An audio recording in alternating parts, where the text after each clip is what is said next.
চুল আঁচড়ানোর পর ঝরে যাওয়া চুল দিয়ে মহিলারা কি করবে এটা না জানলে তারা বিপদে পড়তে পারে, এবং কি জানলে অবাক হবেন রসুলের চুল দিয়ে পর্যন্ত রসুলকে বিপদে ফেলানো হয়েছিল। কেন ইমাজিন দ্যাট, আল্লাহর নবী যিনি উলুল আজম পাইগাম্বর, তার চুল মোবারক দিয়ে পর্যন্ত তাকে বিপদ ফেলানো হয়েছে। আপনি সূরা ফালাক সূরা নাসের তাফসির দেখেন, তাফসির ইবনে কাসিরে আল্লামা ইমাদ ইবনে কাসির রাহিমাহুল্লাহ কত চমৎকারভাবে জিনিসটা কোট করেছেন। আল্লাহর হাবিবের চুল মোবারক নিয়ে লাবিদ বিন আসাম নামে একজন জাদুকর তিনি জাদু করেছিলেন। এই জাদুর প্রভাবে আল্লাহর হাবিব প্রায় সময় অসুস্থ হয়ে থাকতেন। প্রায় সময় আল্লাহর হাবিব সাল্লাল্লাহু আলাইহি ওয়াসাল্লাম নামাজে দাঁড়াতেন যখন, আল্লাহর হাবিব প্রায় সময় সূরা ভুলে যেতেন, সূরার মধ্যে প্যাচ লেগে যেত। আবার আল্লাহর হাবিব অসুস্থ হয়ে যেতেন প্রায় সময়। জিবরিল আমিন আল্লাহর হাবিবকে এসে বললেন, ইয়া রাসূলুল্লাহ, আপনার চুল মোবারক নিয়ে চুলের মধ্যে 11টা গিট দিয়েছে, 11টা গিট দিয়ে একটা কূপের মধ্যে ফেলে রেখেছে জাদু করে। আল্লাহর হাবিব তখন ওই চুলটা উঠালেন, ওই চিরুনিটা সহ চুলটা উঠালেন। উঠাই আল্লাহর হাবিব সূরা ফালাক এবং সূরা নাসের 11টা আয়াত তেলাওয়াত করলেন।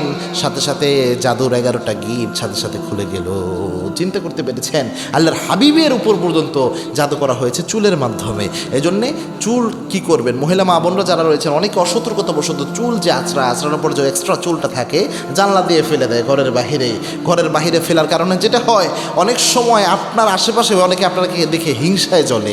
আপনি আপনার স্বামীর সাথে ভালো আছেন, সহ্য করতে পারে না, হিংসুক যারা রয়েছে এটা সহ্য হয় না, অথবা আপনার ক্ষতি চায় এমন মানুষ আপনার আশেপাশে থাকতে পারে। তারা আপনার ঘরের জানলার পাশে গেলেই তো আপনার চুলটা পাবে।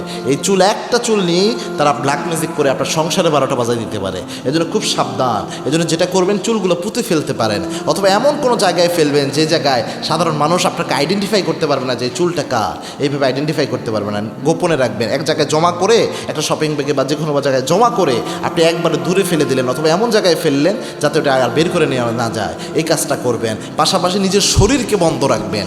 শরীরকে যদি নিজে রুকিয়া করতে পারেন কোরআন দিয়ে, তাহলে আর কিচ্ছু লাগবে না। নিজেকে নিজে রুকিয়া করবেন, আয়াতুল কুরসি পড়বেন, 3 কুলের আমল করবেন, সূরা বাকারার শেষ 3 আয়াত পড়বেন, মাসনুন যে দোয়াগুলো রয়েছে এগুলো দিয়ে নিজেকে নিজে ঝাড়ফুঁক করবেন। ইনশাআল্লাহ যাবতীয় বিপদ থেকে আল্লাহ আপনাকে হেফাজত করবে।